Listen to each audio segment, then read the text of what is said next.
देखिए, ये जो घटना हुई है मतलब इतनी अफसोसजनक है कि जिसका कि मैं आपके सामने बयान भी नहीं कर सकता। ये एक प्री प्लान घटना है और अफसोस की बात ये है कि इसमें ख़ास तौर से मुस्लिम समाज के लोगों को जो टारगेट कर करके काम किया जा रहा है इस प्रदेश और देश के अंदर, इससे ज़्यादा बुरा हाल शायद आज़ादी के बाद में कभी नहीं हुआ होगा। और जिस प्रकार प्लेसेस ऑफ वर्शिप एक्ट का उल्लंघन किया जा रहा है, जब पार्लियामेंट ने एक कानून बना दिया 1991 में कि 1947 15 अगस्त से जो धार्मिक स्थल मस्जिद नहीं, जो भी धार्मिक स्थल अस्तित्व में है उनके साथ किसी प्रकार की कोई छेड़खानी नहीं होगी, वो अपने उसके अंदर ही रहेगा। संभल में जामा मस्जिद को लेकर फैले विवाद पर अब संभल से सपा सांसद जियाउर रहमान बर्क का बयान सामने आ गया है। संसद में फैली हिंसा के बाद जब दिल्ली में लोकसभा सत्र के लिए जियाउर रहमान बर्क पहुंचे तो उन्होंने सबसे पहले बयान दिया। उन्होंने कहा कि बहुत दुखद है और ये सब कुछ जानबूझकर किया जा रहा है। सर्वे होने के बाद लोग नारे लगाते हुए निकले और जनता को भड़काया गया। देखिए, ये जो घटना हुई है मतलब इतनी अफसोसजनक है कि जिसका कि मैं आपके सामने बयान भी नहीं कर सकता। ये एक प्री प्लान घटना है और अफसोस की बात यह है कि इसमें खास तौर से मुस्लिम समाज के लोगों को जो टारगेट कर करके काम किया जा रहा है इस प्रदेश और देश के अंदर, इससे ज़्यादा बुरा हाल शायद आज़ादी के बाद में कभी नहीं हुआ होगा।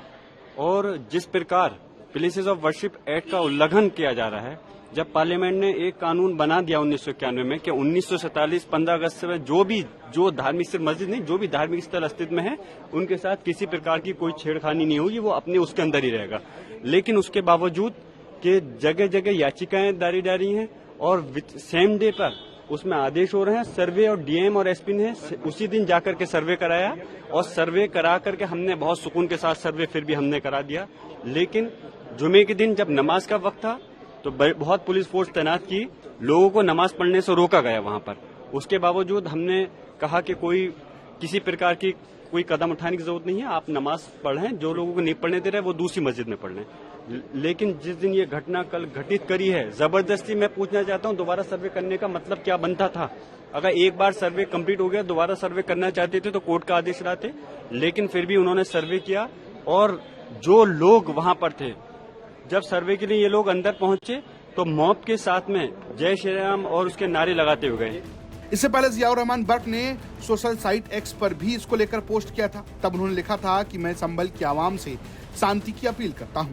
हालत को जानकर बहुत दुखी हूं। जो भी जान माल का नुकसान हुआ यकीनन उसकी भरपाई नहीं की जा सकती। अब ये फैसला आखिरी फैसला नहीं है। उम्मीद करता हूं कि देश की बड़ी अदालतों से और पार्लियामेंट से जो इंसाफ करेगी, अल्लाह की अदालत से कोई नहीं बच पाएगा। मैं कल रात ही बेंगलोर में all India Muslim personal law board की मीटिंग में आया था। जैसे ही हालात की खबर मिली वापस आ रहा हूँ। कल को पार्लियामेंट में पुलिस ने जो बर्बरता की है उसके खिलाफ आवाज उठाऊंगा और जल्द ही अपने लोगों के बीच में आऊंगा। आपको बता दें कि संभल में जियाउर रहमान बर्क ने जुमे की नमाज में इस पूरे विवाद के बाद जामा मस्जिद में जाकर नमाज भी पढ़ी थी और वहीं पुलिस ने उनके भाई के खिलाफ इस पूरे विवाद में मामला भी दर्ज कर लिया है।